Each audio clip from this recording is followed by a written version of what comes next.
जय जगन्नाथ नमस्कार आपण मानक फूडी एसके शिवना चैनल को बहुत सारा भल पाइबा स्वागत जनाउछि।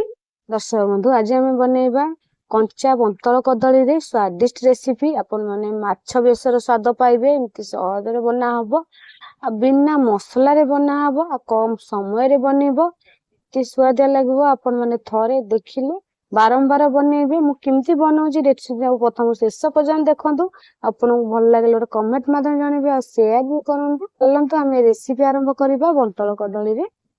देखंतु मु गोटे फेना बंतल कदली नै जाईछि। आदरु आमे जेतिकी बनैबा हम सेही अनुसार काटिबा। मु आदरे 5टी बंतल कदली रे बनैबी। 5टी कदली भांगी के हम काटी दबा। दर्शक बंधु देखंतु मु कदली की काटी देकी हल्दी पानी पके देछि से जेनि कळा न होबो। देखंतु एमती आमे कोनिका एई टाइप रे एमती काटिबा जेमति माछ परी देखा जिवो। तापर आलू ता दे मु गोटे आलू काटी देछि ने लंबा साइज काट देछि के सरू सरू आको आमे बल से धोई दबा। तापर मु कोन करछि बाटीबा को मसला भी रेडी कर देछि। गोटे फाळ पियाज आउ फाळ पियाज हम रख देछि। रसुन 5-6 फुट अदा छोट खंडे जीरा आधा चमच टिके हल्दी गुंड नै जाईछि।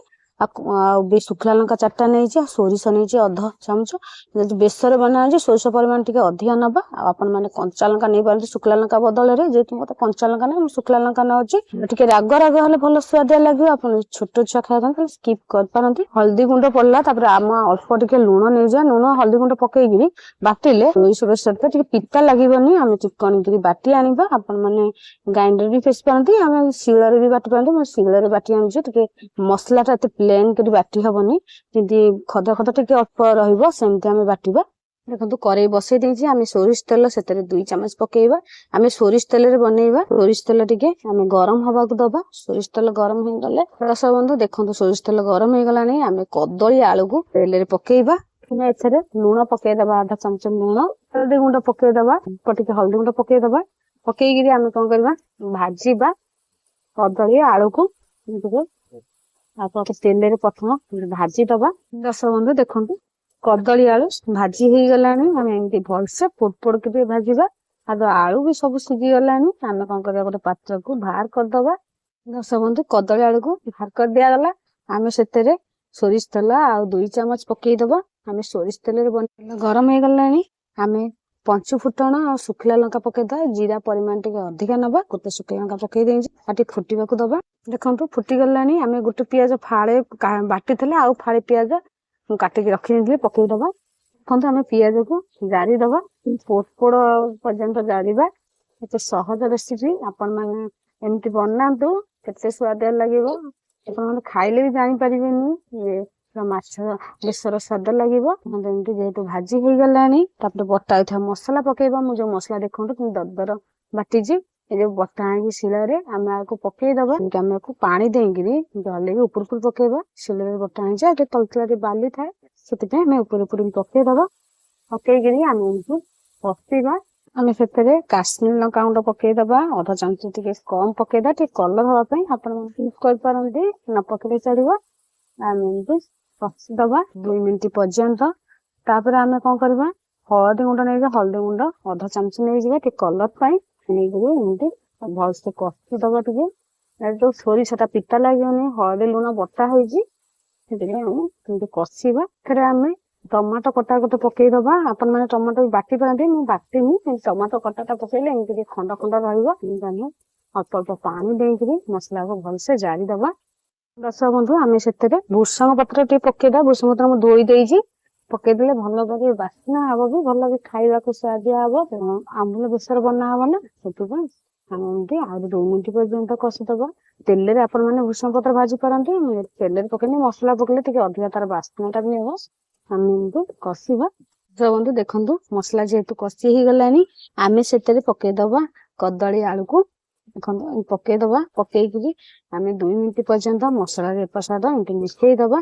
मसलाटा जेमती भल कि कषा हम आज जमी भजा है आलू आ कदली जमी सीझी जाइए से तरकारीटा भल स्वादिया हम ना सीझी नथले तरकारीटा भी भाग लगे आगे सब आगुआ सीझी थव। देखो सब भी सीझी जाए कदली तो गोटे बांफ को सीझे आलू भी सीझी जाए आलू तक आम पतला पतला काटिबा।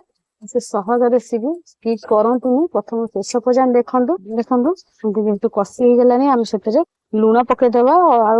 आलू आ कदली रे भी लुण पड़थला आम से कौन करबा ଝୋଳ ପାଣି ଦବା ନା, ଝୋଳ ରଖିବା ସେଇ ଅନୁସାରେ ଆମେ ଅଧ ଚାମଚ ଟିକେ କମ ଲୁଣ ପକେଇଦବା। ପକେଇକିରି ଆମେ ଏପଟ ସେପଟ କଷିଦବା। ଦେଖନ୍ତୁ କେତେ ସହଜ ରେସିପି ଆଉ ବହୁତ କମ ସମୟରେ ବି ବନିବ। ତାପରେ ଆମେ ଏଥିରେ କଣ କରିବା, ପାଣି ଦେଇଦବା। ସବୁ ସିଝି ଯାଇଛି, ଆମେ ସେଇ ଅନୁସାରେ ପାଣି ଦବା। ଏତେ ପରିମାଣ ପାଣି ଦେବାନି, ଅଧିକା ପାଣି ଦେଲେ ସବୁ ସିଝିକି ବି କୁଞ୍ଚତ୍ର ହେଇଯିବ ଆଉ ଗୋଟା ଗୋଟା ବି ରହିବନି। ଆମେ ଅଳ୍ପ ଟିକେ ଝୋଳ ରଖିବା, ଟିକେ ବହଳିଆ ବହଳିଆ କରିବା, ଆମେ ଏତେ ଝୋଳ ରଖିବା ନାହିଁ। ଦେଖନ୍ତୁ ଏତିକି ଆମେ ପାଣି ଦବା। ଆଉ ଟିକେ ଦର୍ଶକ ବନ୍ଧୁ ଦେଖନ୍ତୁ ପାଣି ଦିଆ ହେଇଗଲା, ଆମେ ଟିକେ ଫୁଟିବାକୁ ଦବା।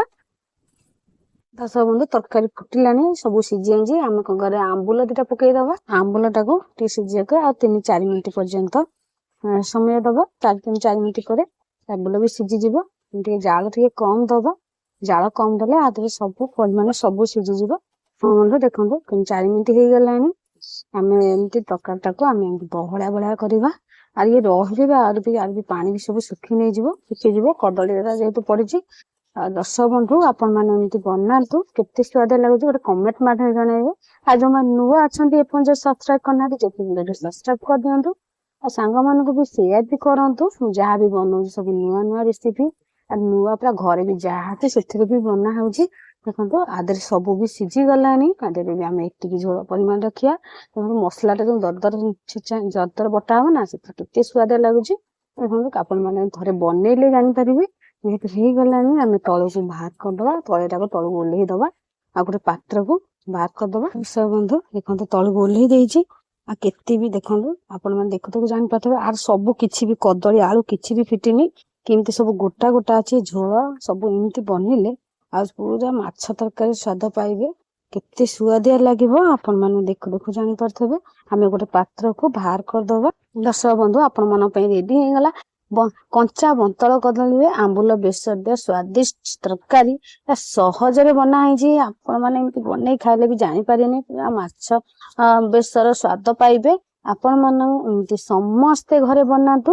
ଆପଣଙ୍କୁ କେମିତି ଲାଗିଲା ଗୋଟେ କମେଣ୍ଟ ମାଧ୍ୟମରେ ଜଣେଇବେ, ଆଉ ସେୟାର ବି କରନ୍ତୁ। ଆପଣ ମାନେ ରୁଟି ଭାତ ସବୁଥିରେ ଖାଇ ହେଇଯିବ, ବିନା ଗୋଟେ ଶାଖାରେ। ଆଉ କିଛି ଶାଖା ବି ଆବଶ୍ୟକ ନାହିଁ। ଆପଣ ମାନଙ୍କ ଭଲ ପାଇବା ଆଶୀର୍ବାଦ ରହିଲେ ମୁଁ ଏମିତି ନୂଆ ନୂଆ ରେସିପି ନେଇକି ଆସିବି। ବର୍ତ୍ତମାନ ରହୁଛି।